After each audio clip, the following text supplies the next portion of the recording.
ଯେତିକି ତୁମେ ମୋ ଆସିବାକୁ ଅପେକ୍ଷା କରିଥିଲ ତାଠୁ ଅଧିକ ଗତ 9 ମାସ ଧରି ମୁଁ ତୁମକୁ ଭେଟିବାକୁ ଅପେକ୍ଷା କରିଥିଲି। ମୁଁ ଭାବିଥିଲି କେତେ ଭଲ ହେବ କହିଲ, ଯେତେବେଳେ ତମେ ମୋତେ ଲୋରି ଶୁଣେଇବ। ମୁଁ ରାତିରେ ନିଦରୁ ଉଠି ତମକୁ ଆଉ ବାବାଙ୍କୁ ଡିଷ୍ଟର୍ବ କରିବି। ତୁମେ ଦୁହେଁ ହଥ ହଥ ମୁହଁରେ ମୋତେ କୋଳରେ ଶୁଆଇଦେବ। ମା, ମୁଁ ତୁମ ଗର୍ଭରେ ରହୁଥିବା ସମୟରେ ଶୁଣିଥିଲି ଯେତେବେଳେ ମୁଁ ଏ ଦୁନିଆକୁ ଆସିବି ତୁମେ ମୋ ପାଇଁ କେତେ କ'ଣ କରିବ, କେତେ ଉତ୍ସବ ହେବ, କେତେ ଲୋକଙ୍କୁ ନିମନ୍ତ୍ରଣ କରିବ। ମୁଁ ଭିତରେ ବହୁତ ଖୁସି ହେଉଥିଲି ମା। କିନ୍ତୁ ଯେତେବେଳେ ମୁଁ ଏ ଦୁନିଆକୁ ଆସିଲି ମୁଁ ସାମାନ୍ୟ ଦୁର୍ବଳ ଥିଲି। ସେଥିପାଇଁ ମୋତେ ବେବି କେୟାର ସେଣ୍ଟରରେ ତୁମେ ଭର୍ତ୍ତି କରିଥିଲ। ମୋତେ ଯେମିତି ଆଗକୁ କିଛି ଅସୁବିଧା ନ ହେବ ଆଉ ଅନ୍ୟ ପିଲାଙ୍କ ଭଳି ମୁଁ ଯେମିତି ସୁସ୍ଥ ରହିବି, ସେଥିପାଇଁ ତୁମେ ପ୍ରଥମ ଦିନରୁ ସବୁ ସୁବିଧା ଦେଇଛ। ଭଲ ଭଲ ଡାକ୍ତରଙ୍କ ପାଖକୁ ନେଇଛ, ଭଲ ନର୍ସିଂ ହୋମ୍ରେ ମୋତେ ରଖିଛ। ମୁଁ ଦିନକୁ ଦିନ ତୁମ ସହ ଖେଳିବି ବୋଲି ଆହୁରି ଶକ୍ତିଶାଳୀ ହେଉଥିଲି।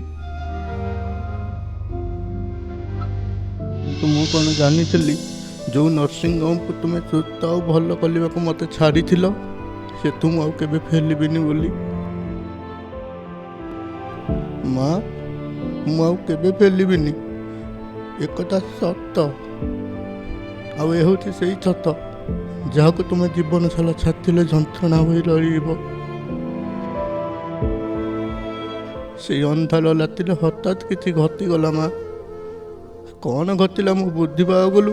ମୋ ଶରୀରର ଗୋଟେ ଅଂଶ ଜଳିବାକୁ ଲାଗୁଥାଏ। ସେତେବେଳେ ଅଣନିଶ୍ୱାସୀ ହୋଇ ମୁଁ ମୋ ଜୀବନ ହାରିଦେଲି।